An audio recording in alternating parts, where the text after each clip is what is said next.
सभी भक्तों को जय श्री कृष्णा। आप सभी लोगों को अजय एकादशी की हार्दिक शुभकामनाएं। पुराणों के अनुसार एकादशी का महत्व स्वयं श्री कृष्ण ने धर्मराज युधिष्ठिर को बताया था। तो भक्तों, अजय एकादशी से हमें क्या फल मिलता है, इसका क्या महत्व होता है, इसके बारे में जानते हैं। उसके बाद पूर्ण विस्तार सहित कथा का श्रवण करते हैं। ही पुंडरीकाक्ष, मैंने श्रवण शुक्ल एकादशी अर्थात पुत्रदा एकादशी का सविस्तार वर्णन सुना। अब आप कृपा करके मुझे भाद्रपद मास की कृष्ण पक्ष की एकादशी के विषय में बताइए। इस एकादशी का क्या नाम है, इस व्रत को करने का क्या विधान है और इस व्रत को करने से हमें किस फल की प्राप्ति होती है।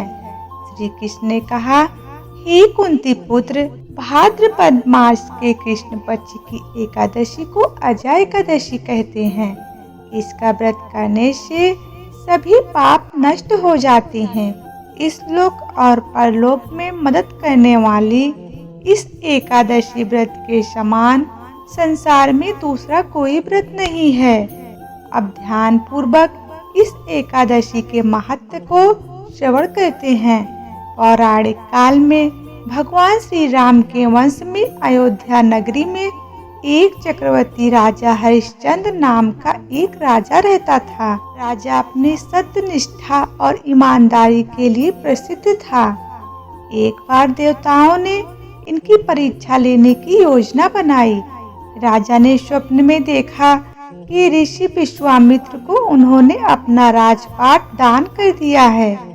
सुबह विश्वामित्र वास्तव में उनके द्वार पर आकर कहने लगे, तुमने स्वप्न में मुझे सारा राज्य दान कर दिया है।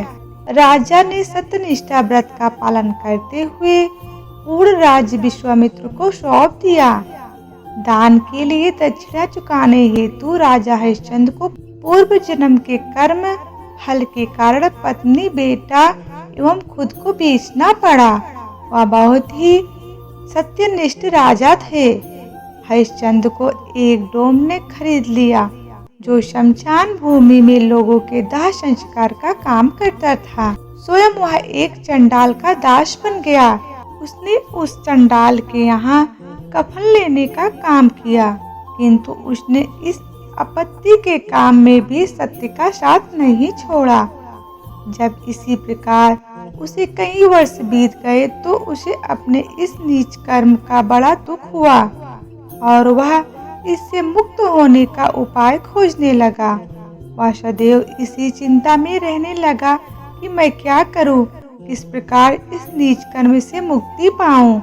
एक बार की बात है, वह इसी चिंता में बैठा था कि गौतम ऋषि उसके पास पहुँचे।